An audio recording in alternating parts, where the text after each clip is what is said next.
everybody, this is D Hunter bringing another action figure review. Today we're going to be looking at the Hasbro Marvel Legends Spider-Man villain called Marvel's White Rabbit.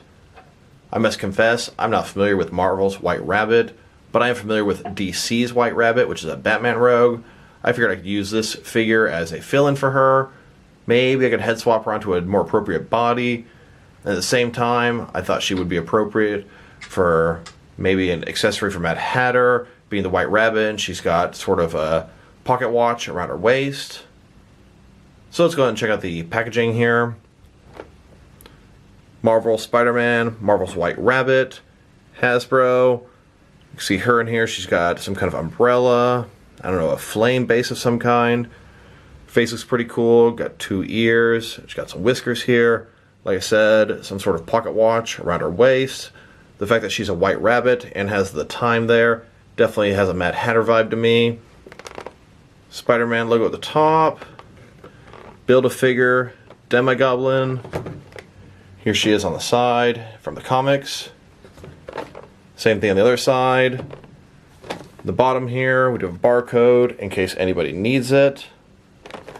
And in the back here, you can see a whole bunch of other figures. Looks like Spider-Man base from this wave, as well as the Build-A-Figure in the back. So with no further ado, let's open her up. And I got this figure with a huge haul of figures from Walmart and Target today. Not all the McFarlane figures are in hand, but hopefully they will be soon. Alright, now that we got this figure out of the package, here she is with all of her accessories laid out. She really only comes with one accessory for herself, an umbrella. She also comes with what appears to be a flight stand and a glider for the Collect and Connect Demo-Goblin. But before we look at her accessories, let's check out this actual figure. So this here blipped to my radar because the Batman villain, White Rabbit, and I found out Marvel White Rabbit, never heard of it.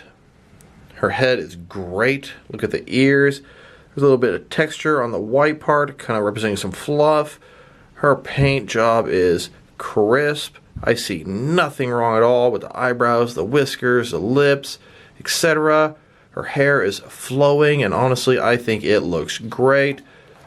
Check out the backside, a little more texture on the ears there, and her hair is just flowing. There are 3 or 4 different colors, nice little wash going through there. I think it looks fantastic. She's got a pink bow tie below that, a little bit of revealing clothing. She's got what appears to be some kind of stopwatch chained around her waist. Blue jacket, white gloves, some really weird looking boot type things. Beyond that, I like it. So like I said before, either this is going to be just a fill-in for White Rabbit, but hopefully I can actually customize her, head swap her, and make an actual passable White Rabbit custom. So next, let's check out her accessories, and let's start off with the boring stuff that isn't even hers. This here is a flight stand, going to sit like this. Got several different options. You can see there's 3 different balls, and they should fit into the ball joint here at the base of this glider. This thing itself, pretty cool for what it is. I'll probably give this to El Diablo as one of his fire creatures. Here it is on the flight stand. This thing is pretty nice looking. It's got 2 little holes here that presumably the Demo-Goblin's feet would go into. So you can see, it's a nice little flame bird. Kind of reminds me of the Phoenix. I personally am not going to build the Demo-Goblin ever. I'll probably give this fiery monster to my El Diablo figure as one of his fire creatures he can make. Here's the El Diablo figure I was referring to. This is a Mattel Multiverse figure from the film Suicide Squad. He definitely had the ability to do pretty much anything he wanted with fire.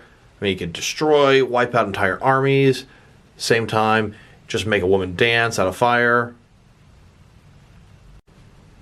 Here she is with all the accessories that actually belong to her. There is only one thing, and it's an umbrella that seems to double up as a gun, as a blast effect coming out of it. Kind of reminds me of the Penguin, always using his umbrellas and weapons. A little bit of a closer look at her umbrella. Nice metal handle here.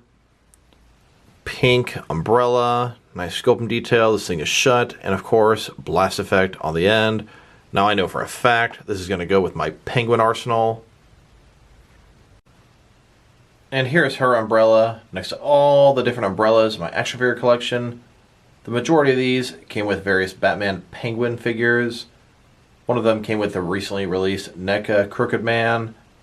A couple of them came with Galahad from Kingsman.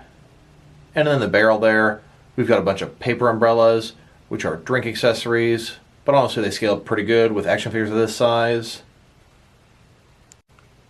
Here she is holding her umbrella. She can either hold it with one hand, like so, or she can hold it with two hands, like so.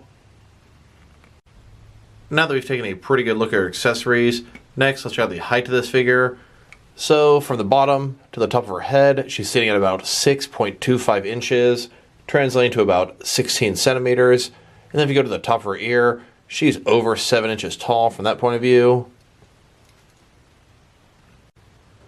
Next, let's check out her articulation. So, starting with her head here, of course, it can rotate from side to side.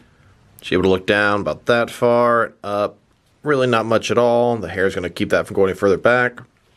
Shoulders here on a ball joint go out about this far, quite a bit less than 90 degrees. I'm a little surprised how little they can go out. Like I said, ball joint, up, down, around, all that good stuff. She's got no bicep cut. Single jointed elbows. They don't even go in a full 90 degrees. There is a swivel at the top there. Of course, her wrist can rotate around, and then it's hinged as well.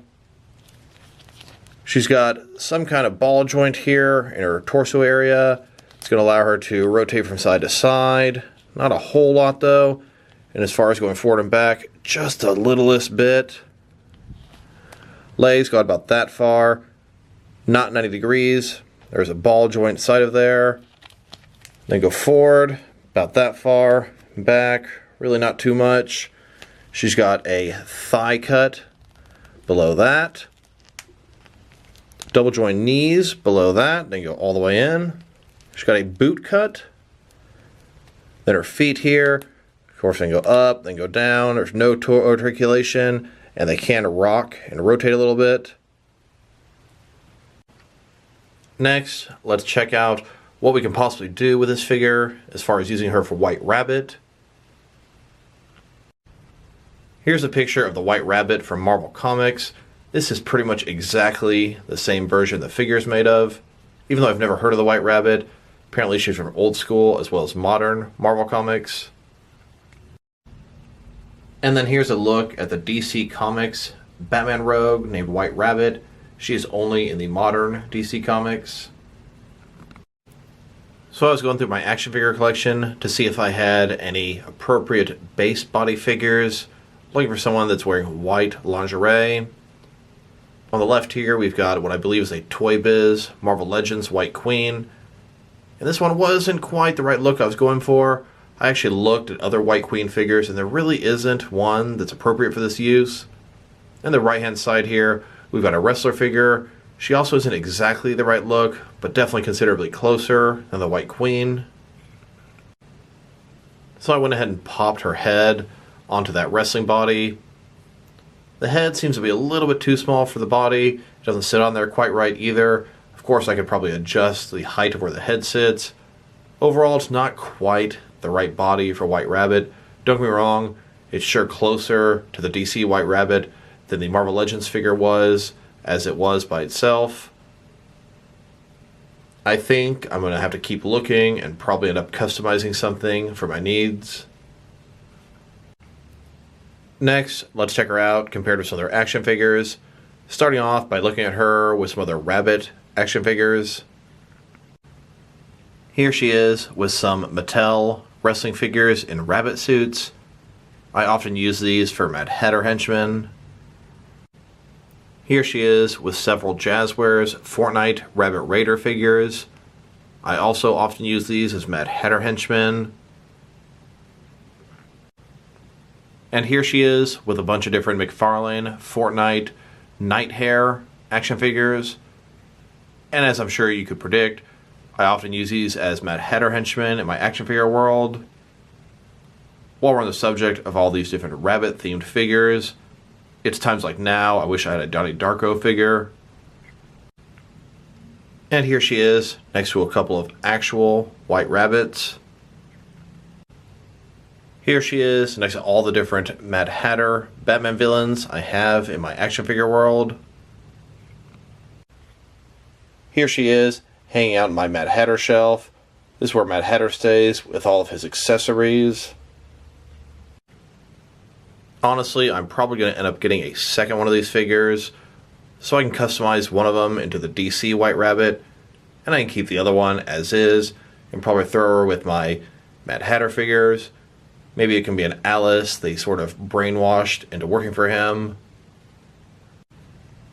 Next, let's check her out, compared with some different action figure lines from some various companies, to see how she fits in both scale and style-wise, in case you want to know which lines you can mix her with.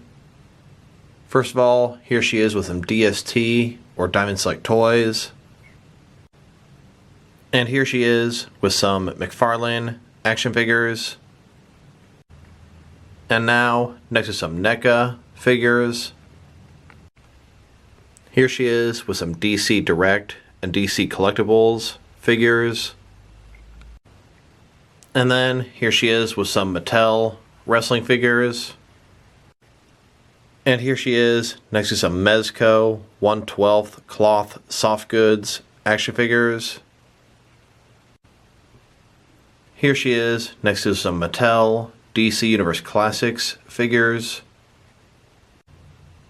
Then here she is next to some Mafex figures. Then next to some Hasbro Marvel Legends.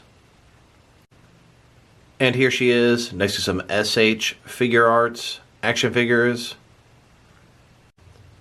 Then next to some Jazzwares figures. So all in all, this is a pretty nice figure. She is very accurate to the source material for Marvel Comics. Of course, that is not why I bought this figure. I bought her to use as the White Rabbit from DC Comics. It is going to be a little bit of work finding just the right body to put that head onto. In the meantime, I'm totally okay with using her as is, as a substitute for the Batman Rogue White Rabbit. I absolutely love the sort of obscure grade C and lower Batman Rogues. So when I saw this figure at the store, I was like, what the heck is this? I've never even heard of this figure. Googled it, looked it up, and grabbed it immediately. This figure has very nice sculpt, very crisp paint. Her articulation could be a little better and more on par with some of the other Marvel Legends figures. If I were to rate this figure, I'd give her a 7 out of 10 as it is. I can't wait to see what I end up doing with her in the long run. So this is D Hunter. Thank you guys for watching this video. If you liked the video, press like below. If you have anything you want to say about the video, add it to the comment section. If you want to see additional action figure reviews from me, press subscribe. I do appreciate when you do that. Once again, this is D Hunter. Thank you for watching this video, and I'll talk to you guys real soon.